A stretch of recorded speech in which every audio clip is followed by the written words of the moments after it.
January 17, 1945. The Ruhr River, western Germany, dawn. The fog clung to the water like a burial shroud, thick and gray, swallowing the sound of the current. Along the muddy banks, Wehrmacht soldiers huddled in their bunkers, rifles cold in their hands, waiting. They had been told the Americans would cross here eventually, somewhere, somehow. They expected pontoon bridges. They expected engineers with metal planks and rubber boats. They expected infantry wading through icy water, vulnerable and slow. What they did not expect was the sound. It came first as a low rumble, distant and mechanical, like the growl of something hungry. Then it grew louder, faster. And then, through the fog, they saw them shapes moving across the water at impossible speed, throwing white spray into the air, their bows lifted high like predators lunging forward, and mounted on each one, rotating slowly in the mist, was the unmistakable silhouette of a tank turret. The Germans had no name for them yet, but they would. Flussdämonen, river demons. To understand what the Wehrmacht soldiers saw that morning, you must first understand what the Americans had built and why. By late 1944, the Allied advance into Germany had become a war of rivers. The Rhine, the Ruhr, the Saar. Each one was a natural fortress, a liquid wall defended by dug-in German troops who had learned to turn every waterway into a killing field. Traditional river crossings were slow, bloody, and predictable. Engineers would lay pontoon bridges under fire. Infantry would paddle across in canvas boats, sitting ducks for machine gunners on the opposite bank.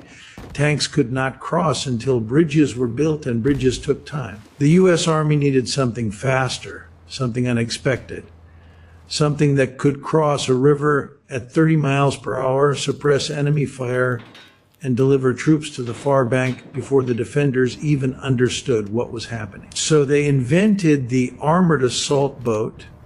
They took the hull of a standard LCVP, the same Higgins boat that had stormed the beaches of Normandy, and mounted a 37mm tank turret on the bow. They added steel plating to the sides. They installed 2 aircraft engines in the stern, powerful enough to push the boat upstream against the current, fast enough to make it a moving target instead of a floating coffin. And they trained crews to operate them like cavalrymen, swift, aggressive, and willing to charge into fire. The result was something the German army had never encountered before: a weapon platform that was part boat, part tank, and entirely unpredictable. It could race across a river in under 2 minutes. It could lay down suppressive fire with its turret while troops crouched behind steel shields in the hull. It could beach itself on the far bank, unload its infantry, and return for another load, all while enemy gunners were still adjusting their aim. The Germans had spent 4 years learning how to stop river crossings, but no one had taught them how to stop these. When the first assault boats hit the Ruhr that January morning, the Wehrmacht soldiers along the bank did exactly what their training told them to do. They opened fire. MG-42 machine guns hammered away at the water. Mortars burst in white geysers around the boats. Rifle fire cracked through the fog. But the boats did not slow down. They did not sink. They accelerated. The 37mm turrets swiveled and returned fire, punching shells into German bunkers with mechanical precision. The steel hulls deflected small arms fire like rain off a tin roof. And the speed, the sheer, unnatural speed, made them almost impossible to hit. By the time a German gunner lined up his shot, the boat was already 50 yards downriver, and another one was coming behind it. One Wehrmacht corporal, captured 3 days later near Düren, would tell his interrogators that he thought the boats were some kind of hallucination. "We had been awake for 2 days," he said. "I thought I was seeing ghosts. Tanks do not float. Tanks do not move that fast, but these did both." Another German soldier, a machine gunner from the 9th Panzer Division, described the experience in his diary with a single word: Albtraum. nightmare. What terrified them was not just the firepower or the speed, it was the impossibility. The German military mind had been trained to think in categories: tanks belong on land, boats belong on water, and the two do not mix. The Americans had broken that rule. They had taken two separate machines and welded them into something new, something that violated the logic of warfare itself. And in doing so, they had stripped away the one advantage the defenders had relied upon: predictability. For the Wehrmacht soldiers along the Ruhr, this was more than a tactical surprise. It was a psychological one. It was evidence that the Americans did not fight the way other armies fought. They did not follow the old rules. They improvised. They experimented. They built machines that should not exist and then used them without hesitation. And that realization, more than any single battle, began to crack the faith that many German soldiers still held in their own doctrine, their own command, their own inevitable victory. The armored assault boats were not a work of genius. They were a work of necessity and abundance. The U.S. Army had thousands of Higgins boats left over from amphibious operations in the Pacific and Europe. They had surplus tank turrets from damaged M3 Stuart tanks. They had aircraft engines, steel plating, and shipyards that could weld them together in a matter of days. Most armies would have stored these components separately, waiting for a formal design process, a committee, a blueprint. The Americans simply bolted them together and sent them into combat. This was the logic of American warfare in 1945. If something might work, try it. If it works, build more. If it does not, build something else. The boats were not elegant. They were noisy, uncomfortable, and prone to mechanical failure. The turrets jammed in freezing weather. The engines overheated in summer. The steel plating was welded unevenly, leaving gaps that let in water and shrapnel. Crewmen called them buckets, coffins, and worse.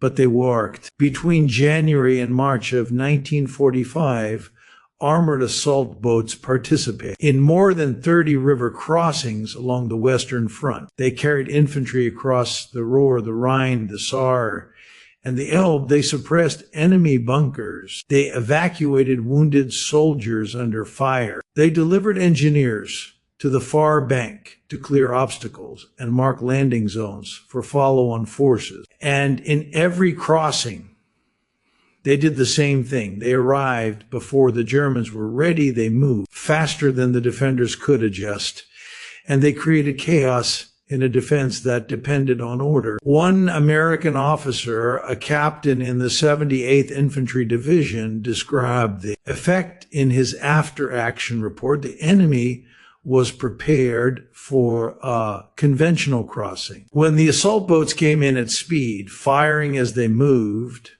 it broke their morale before we even landed. They did not retreat because they were defeated. They retreated because they did not understand what was happening. That confusion was the weapon. The boats themselves were just the delivery system. For the German soldiers who faced them, the assault boats became a symbol of something larger than tactics. They became proof of a truth that many had tried to deny. The Americans had more of everything, and they were willing to use it in ways that defied expectation. More steel, more engines, more guns, more ideas. And behind those ideas was a system that encouraged invention rather than punishing deviation. The assault boats had not been designed by a general staff in Washington. They had been improvised by engineers in the field, approved by officers who valued results over doctrine, and built by shipyards that could turn around a prototype in 72 hours. This was not the way the Wehrmacht operated. German tanks were masterpieces of engineering, but they took months to build and were impossible to replace. German tactics were precise, but they required conditions to remain predictable. German doctrine was comprehensive, but it assumed the enemy would behave according to a rational, Eurocentric model of war. The Americans did not behave rationally. They behaved practically. And in 1945, practicality was a force multiplier more powerful than any single weapon. The assault boats were not the best solution to the problem of river crossings. They were simply a solution that could be deployed immediately in volume with the resources already available, and that was enough. By April 1945, the war was ending. The assault boats had done their job. Many were scrapped within months of the German surrender, their hulls cut apart for scrap metal, their turrets removed and sent to depots. They had been built to solve a specific problem, and once that problem no longer existed, neither did they. But the Germans who had faced them did not forget. In post-war interviews, former Wehrmacht soldiers would describe the assault boats with a mixture of bitterness and reluctant admiration. They spoke of the sound, the roar of the engines echoing across the water. They spoke of the speed, the way the boat seemed to leap across the current faster than anything that size had a right to move. And they spoke of the turrets rotating slowly in the fog, mechanical and patient, like the gaze of something that could not be stopped. One veteran, a Feldwebel who had fought along the Ruhr and later surrendered near the Elbe, would tell an interviewer in 1953, "We called them river demons because they did not behave like machines. Machines follow rules. Machines are predictable. These were not.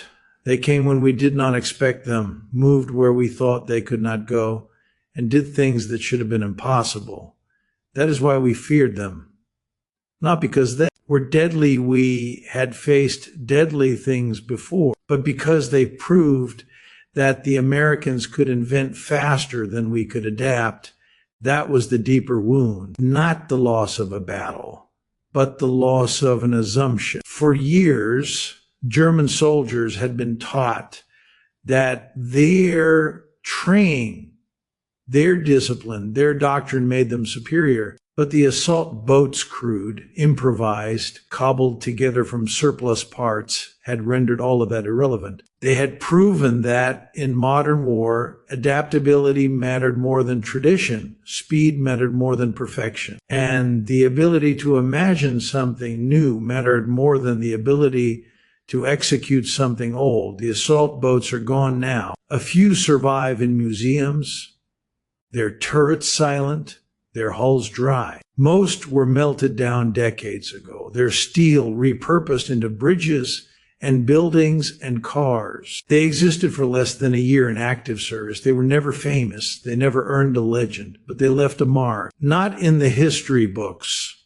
where great battles are recorded in careful detail. Not in the memoirs of generals, where strategies are debated and revised, but in the memory of the men who saw them on both sides of the river. For the Americans, they were proof that innovation did not require permission, that solutions could be improvised, tested, and deployed without waiting for approval from above, that the willingness to try something new, even something imperfect, was itself a form of strength. For the Germans, they were something else. They were a symbol of the kind of war they were losing, not a war of doctrine against doctrine, but a war of systems, a war in which the side that could invent faster, adapt quicker, and produce more would always win, no matter how disciplined or determined the other side might be. The river demons were never meant to be elegant. They were never meant to last. They were meant to work once, quickly, and without hesitation. And in that sense, they were the perfect expression of the American way of war in 1945. Practical, improvisational, overwhelming. A tank turret on a speedboat. It should not have worked. But it did. And that